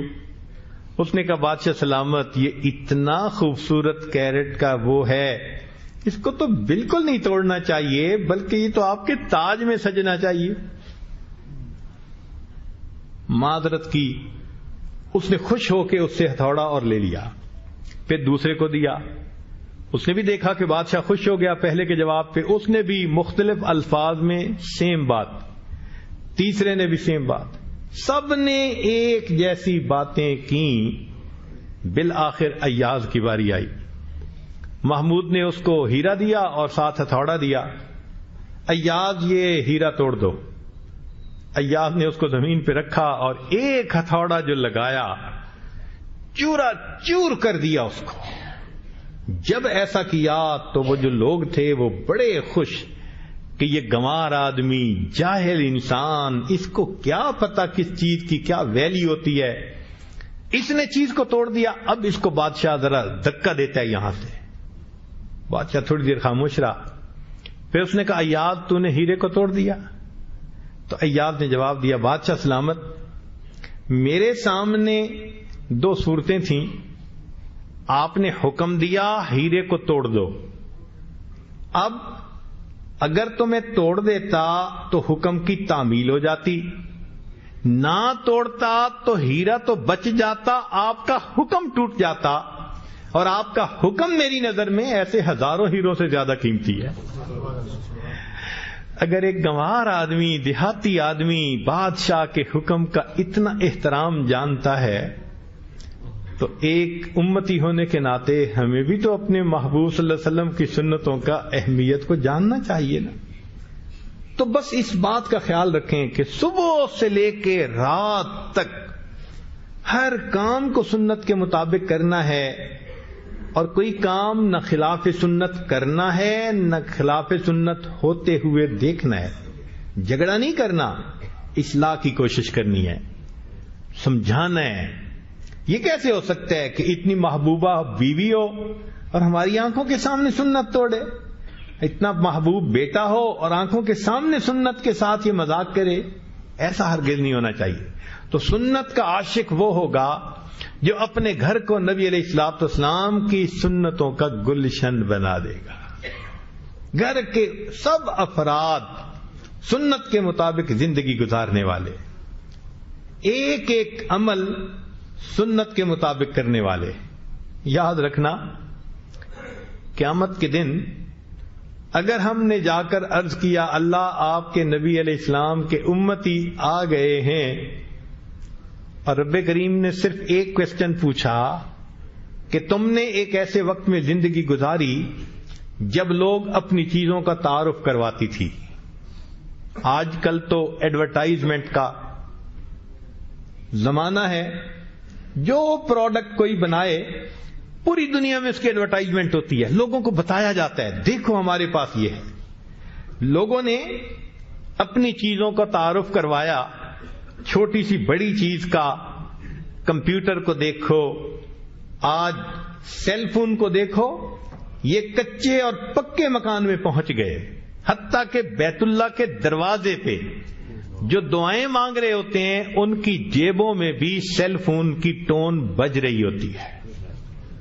تو سوچئے لوگوں نے اپنے تانبے کو بھی اپنا سونا بنا کے دکھا دیا. اب میرے محبوب کے امتیو تمہارے ہاتھ میں تو تھا ہی سونا، تم نے کیا سنت کا تعارف کروایا؟ تم نے کس کو سنت کا عاشق بنایا؟ تم نے کس کے دل میں سنت کی اہمیت پیدا کی؟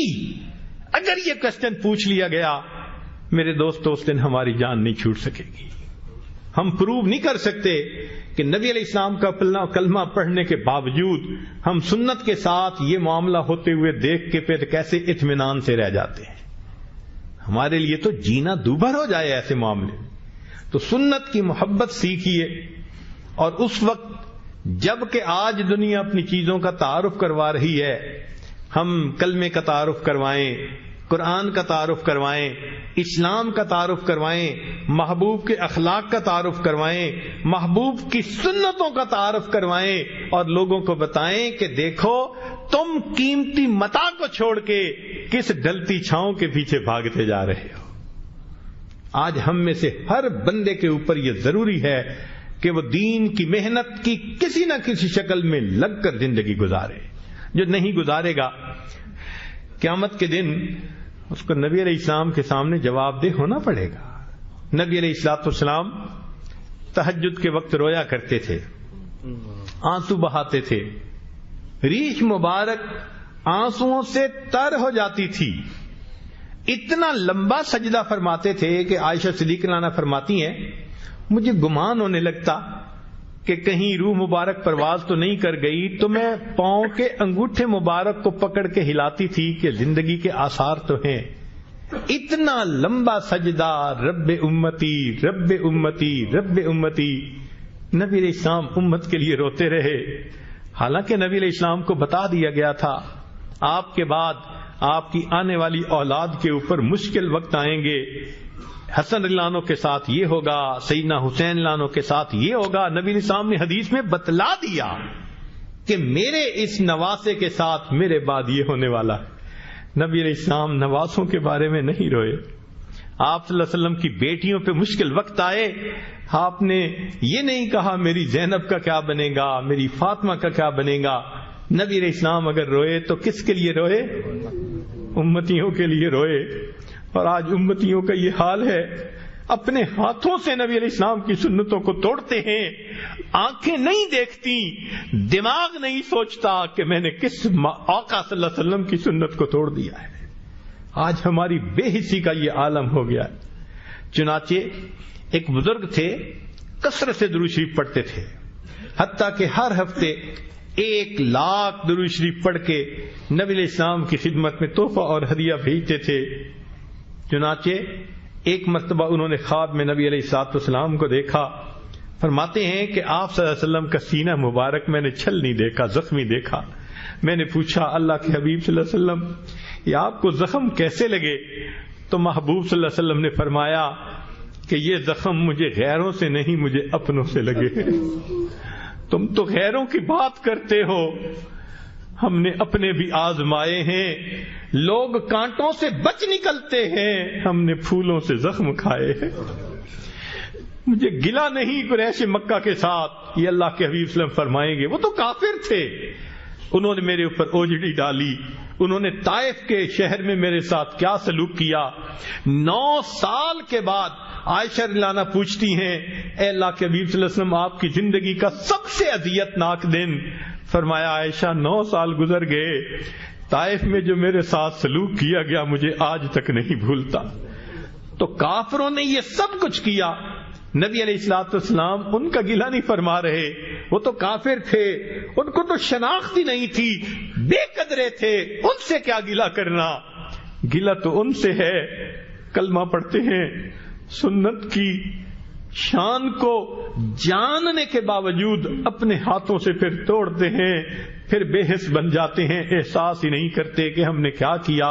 تو اس لیے قیامت کے دن اگر نبی علیہ السلام نے فرمایا کہ تم تو کلمے کو پڑھنے والے تھے, میری سنت کو جاننے اور ماننے والے تھے, تم نے کیوں اپنے ارادے کے ساتھ اس سنت کو جو ہے وہ محفوظ نہ کیا اور اس پر عمل نہ کیا, ہم قیامت کے دن کوئی جواب نہیں دے سکیں گے. چنانچہ ایک چھوٹا سا بچہ, اس کو یہ بات سنائی گئی جس کی عمر 7 سال تھی کہ نبی علیہ السلام کے سینے پہ گویا زخم پڑتا ہے, جو امتی سنت کے خلاف کام کرتا ہے. اس بچے کے دل میں محبوب کی محبت تھی.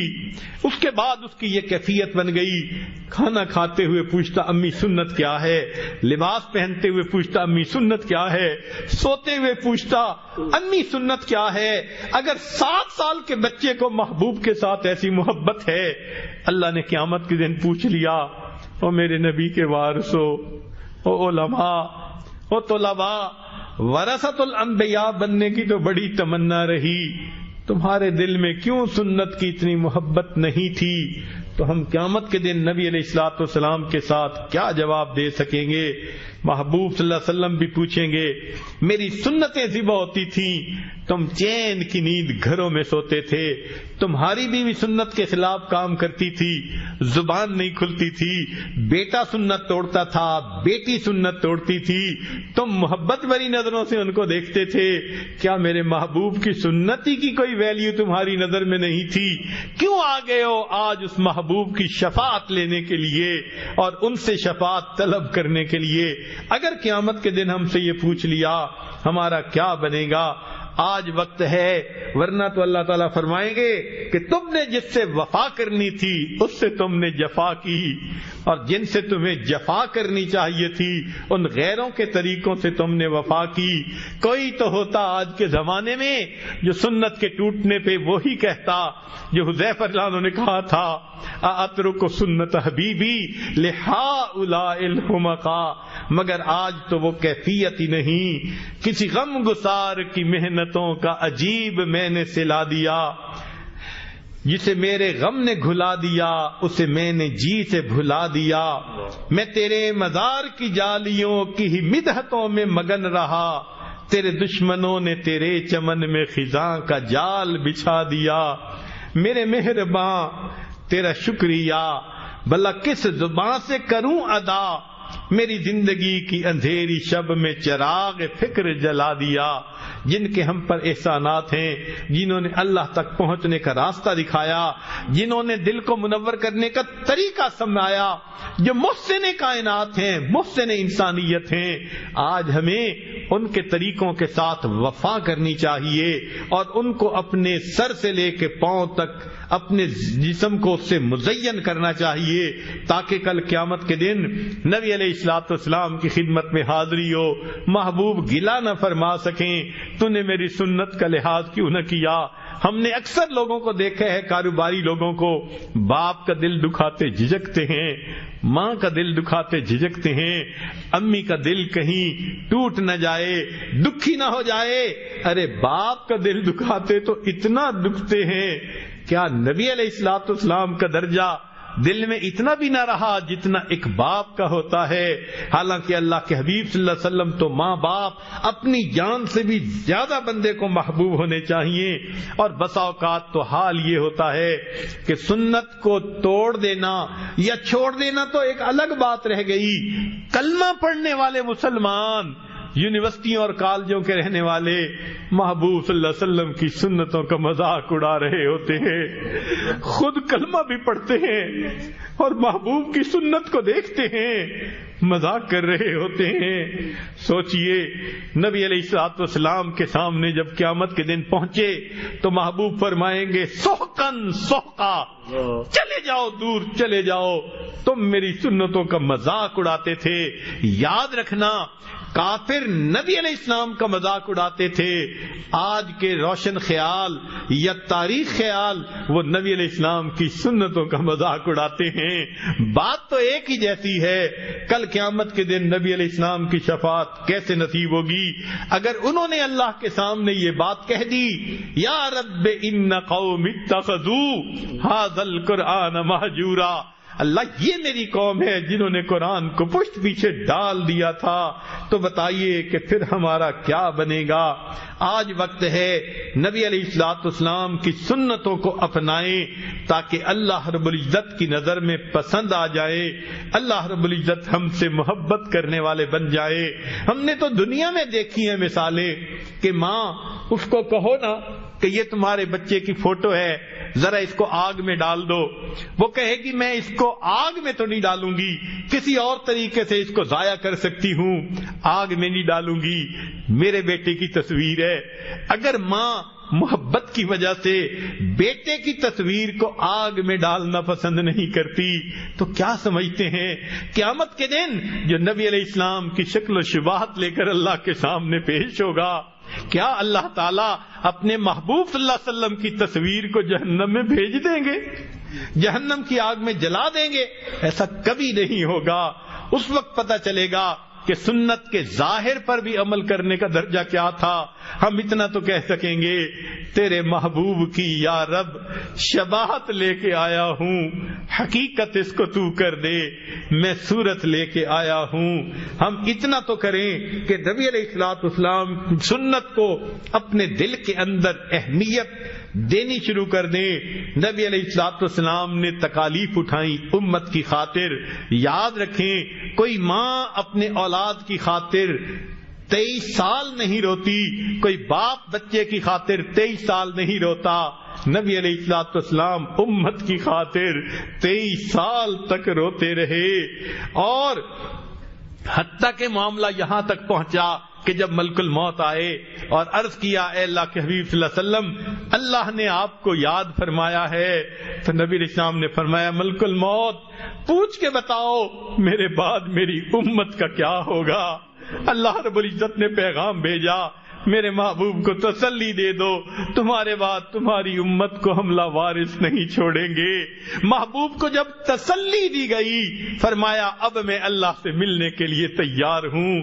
محبوب کو تو امت سے اتنی محبت ہو اور ہمارا حال یہ ہو کہ نبی علیہ الصلوۃ والسلام کی سنت کو کچھ سمجھیں ہی نہ, صبح و شام اس کو توڑتے پھریں اور احساس بھی نہ ہو کہ ہم نے کیا کیا.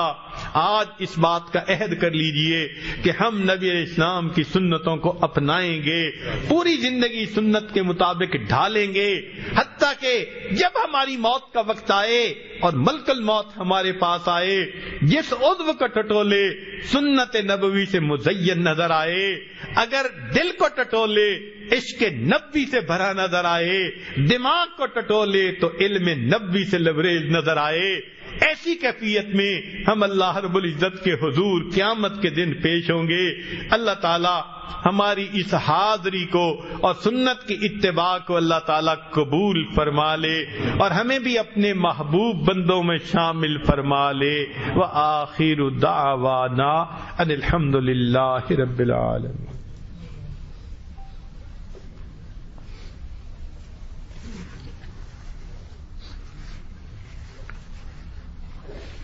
دعا سے پہلے بتایا گیا تھا کہ کچھ احباب ایسے ہیں جو توبہ طائب ہونا چاہتے ہیں, آج تک جو سنتوں کے خلاف عمل کرتے رہے اس پہ سچی توبہ کرنا چاہتے ہیں, بیعت بھی ہونا چاہتے ہیں, تو یہ عاجز توبہ کے کلمات پڑھائے گا. سچے دل کے ساتھ زندگی کے پچھلے سب گناہوں سے سچی پکی توبہ کر لیجئے. الحمد للہ وکفا وسلام علی عبادہ الذین اصطفی اما بعد. یہ کلمات سچے دل کے ساتھ پیچھے پیچھے پڑھیے. بسم اللہ الرحمن الرحیم. لا الہ الا اللہ محمد الرسول اللہ آمنت باللہ وملائکتہ وکتبہ ورسلہ والیوم الآخر والقدر خیرہ وشرہ من اللہ تعالی والبعث بعد الموت. آمنت باللہ کما ہوا باسمائہ وصفاتہ وقبلت جمیع احکامہ اقرار باللسان وتصدیق بالقلب. اشہد ان لا الہ الا اللہ واشہد ان محمدا عبدہ ورسولہ. استغفر اللہ ربی من کل ذنب واتوب الیہ برحمتک یا ارحم الراحمین. چند معمولات سن لیجئے جن کو آپ اگر باقاعدگی سے کریں گے تو اللہ تعالیٰ دل کو منور فرمائیں گے, اپنی محبت سے دل کو لبریز فرمائیں گے. 100 مرتبہ درود شریف صبح شام پڑھنا, 100 مرتبہ استغفار پڑھنا, روزانہ قرآن مجید کی تلاوت کرنا, چلتے پھرتے دل میں اللہ تعالیٰ کا دھیان رکھنا, اور روزانہ صبح شام 10-15 منٹ ذکر قلبی یعنی مراقبہ کرنا. مراقبے کا طریقہ یہ ہے کہ جب آپ نماز پڑھ کے فارغ ہوں تو تھوڑی دیر کے لیے ظاہر کی آنکھوں کو بند کر لیں، من کی آنکھوں کو کھول لیں اور یہ سوچیں کہ اللہ رب العزت کی رحمت آ رہی ہے، میرے دل میں سما رہی ہے، دل کی ظلمت اور سیاہی دور ہو رہی ہے اور میرا دل اللہ اللہ اللہ، یہ میرا دل بول رہا ہے. زبان سے نہیں پڑھنا، سانس سے کچھ نہیں کرنا، جسم کو حرکت نہیں دینی، چپ چاپ ریلیکس بیٹھنے. جیسے کیسٹ پہ تلاوت ہو رہی ہوتی ہے تو آپ کتنے آرام سے سن رہے ہوتے ہیں، توجہ. اسی طرح متوجہ ہو کر یہ سمجھنا ہے کہ دل سے اللہ اللہ کی آواز آ رہی ہے. شروع میں نہیں آئے گی لیکن بیٹھے رہنے سے انا عند ظن عبدی بھی، اللہ تعالیٰ فرماتے ہیں میں بندے کے ساتھ اس کے گمان کے مطابق معاملہ کر دیتا ہوں. تو واقعی ایک وقت آتا ہے کہ بندے کو ایک ادراک ہونا شروع ہو جاتا ہے. یہ ایسی کیفیت ہے کہ پھر دن رات صبح شام بندے کی رہتی ہے. ایک بیک گراؤنڈ میوزک ہے جو ہر وقت وہ بندہ سن رہا ہوتا ہے، اللہ اللہ اللہ اللہ. اس کو ذکر قلبی، ذکر خفی، ذکر سری، ذکر خامل. حدیث پاک میں یہ 4 الفاظ آئے ہیں. اس کو فرشتے بھی نہیں سن سکتے، یا کرنے والا جانتا ہے یا جس پروردگار کا ذکر ہو وہ پروردگار جانتا ہے. اور شیخ الحدیث رحمۃ اللہ فرماتے ہیں فضائل ذکر میں کہ یہ لسانی ذکر سے 70 گنا زیادہ فضیلت ہے. تو اس لیے اس ذکر کو ہم اپنائیں اور پھر اس کی برکتیں دیکھیں. سادہ سی مثال یہ ہے کہ آپ سیل فون پہ روزانہ باتیں کرتے ہیں تو اس کی بیٹری ڈاؤن ہو جاتی ہے. اب روز شام کو آپ چارجر کے ساتھ لگاتے ہیں، اگر کسی دن چارج کرنا بھول جائیں تو بیٹری فلیٹ ہو جاتی ہے، فون بند ہو جاتا ہے. اسی طرح ہم روزانہ جو کام کاروبار کرتے ہیں، لوگوں سے انٹریکٹ کرتے ہیں، تو دل کی کیفیات کی بیٹری بھی ڈسچارج ہو جاتی ہے. تو ہمیں بھی چاہیے کہ شام کو آ کے اس دل کو بیٹری چارج کرنے کے لیے چارجر کے ساتھ لگائیں. تو یہ جو تصور ہوتا ہے نا اللہ کی رحمت آ رہی، تو اوپر سے وہ بجلی آتی ہے بزرگوں کے اس تار کے ذریعے سے اور دل کو پھر یہ چارج کر دیتی ہے. تو انسان کی کیفیت اچھی رہتی ہے، نمازوں کی کیفیت، سنتوں کا اہتمام، یہ سب چیزیں انسان کی اچھی رہتی ہیں. اس لیے چند منٹ روزانہ صبح و شام اپنے دل کی بیٹری کو چارج کرنے کے لیے بھی لگا لیا کریں. اور نہیں تو جب چارجر پہ فون لگائیں تو اس وقت بیٹھ کے دل کو بھی چارج کر لیا کریں. مگر وہ تو لگاتے ہیں 2-2 گھنٹے. کئی لوگ سوتے ہوئے چارجر پہ لگا دیتے ہیں، 2-2 گھنٹے فون لگا رہتا ہے چارجنگ پہ. ہم تو کہتے ہیں کہ 15 منٹ ہی صحیح، 20 منٹ ہی صحیح، مگر کوشش کیجئے کہ اس کی برکتیں ہیں کیسی. انشاءاللہ اللہ تعالیٰ فضل فرمائیں گے. ابھی دعا سے پہلے چند منٹ کے لیے اس کی مشق کر لیں. جہاں حضرات بیٹھے ہیں تھوڑی دیر آنکھوں کو بند کر لیں، سر کو جھکا لیں. دنیا اور جو کوئی دنیا ہے میں ہے اس سے ہٹ کٹ کے اللہ رب العزت کی یاد میں ڈوب جائیں. انسان جب اپنے اندر جھانکتا ہے اسے اپنی اصل تصویر نظر آتی ہے. اپنے من کے دریچے کو کھولیے، اپنی اصل تصویر کو دیکھیے.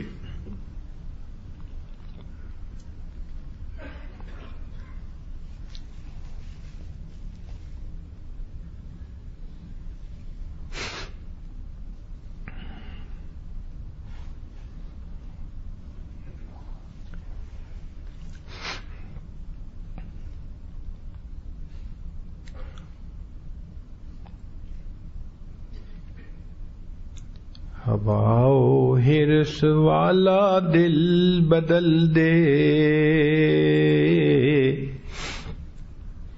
میرا غفلت میں ڈوبا دل بدل دے.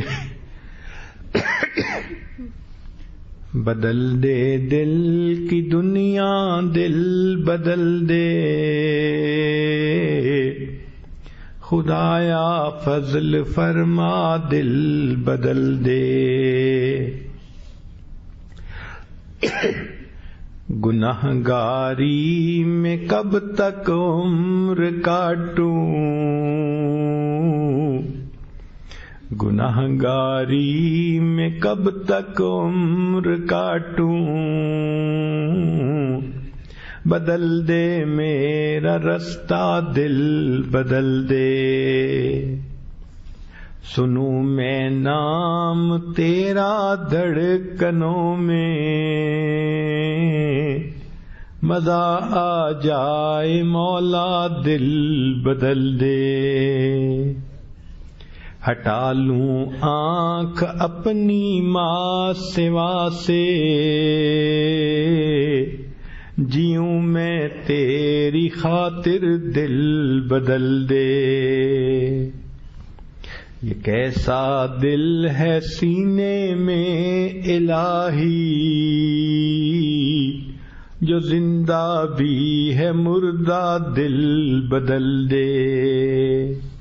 پڑا ہوں تیرے در پر دل شکستہ، رہوں کیوں دل شکستہ دل بدل دے۔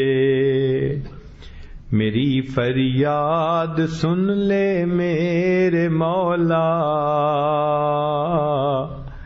بنا لے اپنا بندہ دل بدل دے۔ تیرا ہو جاؤں اتنی آرزو ہے، بس اتنی ہے تمنا دل بدل دے۔ گناہگاری میں کب تک عمر کاٹوں، بدل دے میرا رستہ دل بدل دے۔ اللہ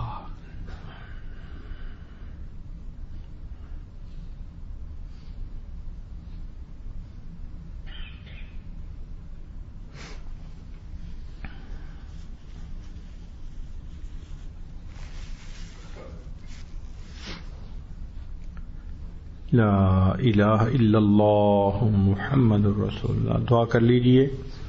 سبحان ربی العلی الوہاب، اللہم صلی علی سیدنا محمد وعلی آل سیدنا محمد وبارک وسلم۔ اے کریم آقا، ہم آپ کے عاجز مسکین بندے ہیں، ہمارے گناہوں کو معاف فرما، خطاؤں سے درگزر فرما، عیبوں کی پردہ پوشی فرما۔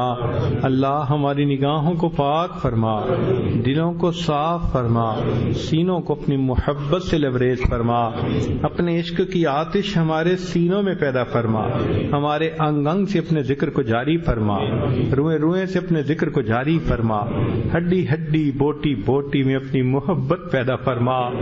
اے کریم آقا، ہماری جسمانی بیماریوں کو دور فرما، روحانی بیماریوں کو دور فرما، علم حاصل ہونے کے بعد جہالت کے کاموں سے محفوظ فرما، عزتیں ملنے کے بعد ذلت سے محفوظ فرما۔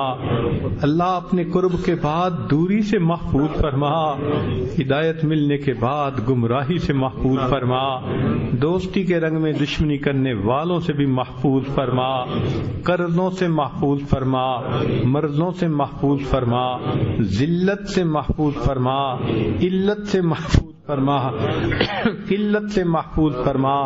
اللہ ہمارے ساتھ درگزر کا معاملہ فرما، اس سے پہلے کہ ظاہر کی آنکھیں بند ہو جائیں، من کی آنکھیں کھلنے کی توفیق عطا فرما۔ اس سے پہلے کہ لوگ ہمیں کلمہ پڑھائیں، ہمیں اپنے اختیار سے کلمہ پڑھنے کی توفیق عطا فرما۔ اس سے پہلے کہ لوگ ہمیں غسل دیں، ہمیں غسل توبہ کرنے کی توفیق عطا فرما۔ اس سے پہلے کہ لوگ کفن پہنائیں، ہمیں تقوی کی پوشاک پہننے کی توفیق عطا فرما۔ اس سے پہلے کہ ہماری نماز پڑھی جائے، اللہ ہمیں نماز کی حضوری نصیب فرما۔ اس سے پہلے کہ قیامت کے دن آپ کے سامنے پیشی ہو، اللہ ہمیں اپنی بارگاہ میں قبولیت نصیب فرما۔ زندگی کے آخری حصے کو زندگی کا بہترین حصہ بنا، اور قیامت کے دن کو زندگی کا سب سے زیادہ خوشیوں بھرا دن بنا۔ اے اللہ ہمارے ساتھ درگزر کا معاملہ فرما۔ اللہ آپ کے پیارے یوسف علیہ السلام کریم تھے، انہوں نے بھائیوں کو معاف کرتے ہوئے کہہ دیا تھا، لا تثریب علیکم اليوم، آج تمہارے اوپر کوئی گناہ گناہ نہیں، میں نے معاف کر دیا۔ اللہ آپ کے حبیب صلی اللہ علیہ وسلم بھی کریم تھے، انہوں نے قریش مکہ کو فتح مکہ کے دن کہہ دیا تھا لا تثریب علیکم اليوم، اللہ آپ سب کریموں سے بڑے کریم ہیں اور آپ کو اپنی شان کریمی پہ بڑا ناز ہے۔ اللہ آپ نے قرآن میں جا بجا شان کریمی کے تذکرے کیے ہیں، اللہ آج آپ اپنے بندوں کو یہی فرما دیجئے لا تثریب علیکم اليوم اذهبوا انتم الطلقاء، اللہ فرما دیجئے، اللہ فرما دیجئے، خطاؤں کو بخش دیجئے۔ اللہ آپ کے حبیب صلی اللہ علیہ وسلم کی سنتوں کو چھوڑا، سنتوں کو توڑا، ہم بے حس بنے رہے، اللہ ہمارے اس گناہ کو معاف کر دیجئے، اللہ معاف فرما دیجئے، اللہ معاف فرما دیجئے، اللہ ہم پر رحمت کی نظر فرما دیجئے، کرم کی نظر فرما دیجئے، اے کریم مہربانی کا معاملہ فرمائیے۔ اللہ آپ نے موسیٰ علیہ السلام کو فرعون کی طرف جب بھیجا تھا فرمایا فَقُولَا لَهُ قَوْلًا لَيِّنًا، اس سے نرم گفتگو کرنا، نرمی کا معاملہ کرنا۔ اللہ وہ فرعون جو انا ربکم الاعلی کہتا تھا، آپ اس کے ساتھ تو نرمی کے معاملے کا حکم فرماتے ہیں۔ اللہ یہ مسجد میں جتنے لوگ موجود ہیں یہ سجدے میں سر ڈال کے سبحان ربی الاعلی کی گواہیاں دیتے ہیں، اللہ ان کے ساتھ نرمی کا معاملہ فرما لیجیے، اللہ نرمی کا معاملہ فرما لیجیے، اللہ نرمی کا معاملہ فرما دیجیے، اللہ آج گناہ معاف فرما دیجئے، قلم پھیر دیجئے، میرے مولا گناہوں کو نیکیوں میں بدل دیجئے، سر سے گناہوں کے بوجھ ہٹا دیجئے، اللہ مہربانی کا معاملہ فرمائیے، آئندہ نکوکاری پرہیزگاری کی نئی زندگی عطا فرما دیجئے، سنت کی محبت عطا فرما دیجئے، نبی علیہ السلام کی محبت دلوں میں اتار دیجئے، اللہ ہم پر رحمت کی نظر فرما دیجئے۔ اے کریم آپ کی رحمت کی نظر اٹھتی ہے تو آپ فضیل بن عیاض کو ڈاکوں کی سرداری سے نکال کے ولیوں کا سردار بنا دیتے ہیں، آپ کی رحمت کی نظر اٹھتی ہے بشر حافی کو دنیا کے شراب خانے سے نکال کے اپنی محبت کی شراب پلا دیتے ہیں، آپ کی رحمت کی نظر پڑتی ہے جنید بغدادی کو دنیا کی پہلوانی سے نکال کے اولیاء کی دنیا کا پہلوان بنا دیتے ہیں۔ اے اللہ ایک ایسی رحمت کی نظر ہم پر بھی تو ڈال دیجئے، اللہ وہ تو شراب خانے میں تھے اور یہ تیرے بندے تو مسجد میں آئے بیٹھے ہیں، مسجد میں آئے بیٹھے ہیں، اللہ کرم کر دیجئے، اللہ کرم کر دیجئے۔ اللہ کوئی مندر سے نکل کے جہنم میں جائے اس پہ تو کوئی افسوس نہیں، افسوس تو اس پہ ہے جو مسجد میں آیا پھر وہ قبول نہ ہوا اور مسجد سے نکال کے اس کو جہنم میں ڈال دیا گیا۔ اللہ مسجد سے نکل کے جہنم نہیں جانا چاہتے، معاف کر دیجئے، اللہ قبول کر لیجئے۔ اے اللہ دنیا کا فقیر جو روٹی مانگتا ہے وہ ایک دروازے سے نہ ملے دوسرے پہ جاتا ہے، نہ ملے تیسرے پہ جاتا ہے، اس کو تو خالی جانے کا کوئی افسوس نہیں ہوتا۔ اللہ معاملہ تو ہمارا ہے جن کے سامنے ایک ہی دروازہ ہے، جو آپ کے دروازے سے خالی اٹھتا ہے وہی تو بدبخت ہوتا ہے۔ اللہ شقی بننے سے بچا لیجئے، اللہ آپ کے دروازے سے خالی نہیں جانا چاہتے، اللہ دروازے کھول دیجئے، دامن بھر دیجئے، نیک امیدوں کو پورا کر دیجئے، بے اولادوں کو نیک اولاد عطا فرما، جو صاحب اولاد ان کی اولادوں کو نیکوکار بنا، فرما بردار بنا، ماں باپ کی آنکھوں کی ٹھنڈک بنا، جن احباب نے اس عاجز کو محبت کے ساتھ یہاں بلایا اللہ ان کے بدلے ان کے دلوں میں اپنی سچی محبت نصیب فرما۔ دور قریب سے جو مہمان آئے، مقامی لوگ آئے، اللہ سب کی حاضری کو قبول فرما۔ اللہ قیامت کے دن اپنے حبیب صلی اللہ علیہ وسلم کے ہاتھوں حوض کوثر کا جام عطا فرما۔ اللہ ہم ایسے وقت میں پیدا ہوئے ہیں کہ آپ کے حبیب صلی اللہ علیہ وسلم دنیا سے پردہ فرما چکے، میرے مولا بڑی دل کی تمنا ہے اس چہرے کو دیکھیں جسے آپ نے والضحیٰ کہا، ان زلفوں کو دیکھیں جسے آپ نے واللیل کہا، مگر جب قرآن پڑھتے ہیں تو خوف آتا ہے۔ آپ نے بتلا دیا میں قیامت کے دن کچھ لوگوں کو اندھا کھڑا کر دوں گا۔ اللہ اگر ہمیں اندھا کھڑا کر دیا گیا ہم دنیا میں بھی دیدار سے محروم رہے، آخرت میں بھی دیدار سے محروم رہیں گے۔ اللہ دوہری محرومی سے تو بچا لینا، اللہ دوہری محرومی سے تو بچا لینا، اللہ دنیا میں نہیں دیکھ سکے، آخرت میں تو دیدار عطا فرما دینا، ان کے جھنڈے کے نیچے حاضری کی توفیق عطا فرما دینا، جنت میں ان کے قدموں میں جگہ عطا فرما دینا، اور ان کا اللہ شفاعت عطا فرما دینا۔ اللہ ہماری ان دعاؤں کو اپنی رحمت سے قبول فرما لینا۔ صلی اللہ تعالی، اے اللہ دنیا میں جہاں بھی مسلمان پریشان ہیں سب کی پریشانیوں کو دور فرما، مدارس عربیہ کی حفاظت فرما، دعوت و تبلیغ کے کام کی حفاظت فرما، جہاں اللہ لوتی ہے ان خانقاہوں کی حفاظت فرما، اقامت دین کی کوششوں کی حفاظت فرما، ہمارے تینوں حرم کی حفاظت فرما۔ اللہ ہماری ان دعاؤں کو اپنی رحمت سے قبول فرما، ہمارے والدین عزیز اقارب مشائخ جو فوت ہو چکے ان کی مغفرت فرما، جن کی آپ نے مغفرت کر دی اللہ قرب کے اعلیٰ ترین درجات عطا فرما۔ میرے مولا ایام حج تو شروع ہو چکے، اے اللہ شہر موسم حج شروع ہو چکا، اے اللہ وہ کتنے خوش نصیب لوگ ہوتے ہیں احرام باندھ کے چلتے ہیں، کوئی غلاف کعبہ کو پکڑ کے جو ہے وہ دعائیں مانگتا ہے، کوئی حجر اسود کے بوسے لیتا ہے، کوئی مقام ابراہیم پہ سجدے کرتا ہے، کوئی لبیک اللہم لبیک پڑھتا ہے۔ اللہ ہمیں بھی ان میں شامل فرما لیجیے، اپنے حبیب صلی اللہ علیہ وسلم کے در کی حاضری قبولیت والی بار بار نصیب فرما دیجیے۔ ربنا، اے اللہ جنہوں نے دعاؤں کے لیے کہا ان کی نیک مرادوں کو پورا فرما۔ ربنا تقبل منا انک انت السمیع العلیم، تب علینا انک انت التواب الرحیم۔ صلی اللہ تعالی علی خیر خلقہ سیدنا محمد وآلہ واصحابہ اجمعین برحمتک یا ارحم الراحمین۔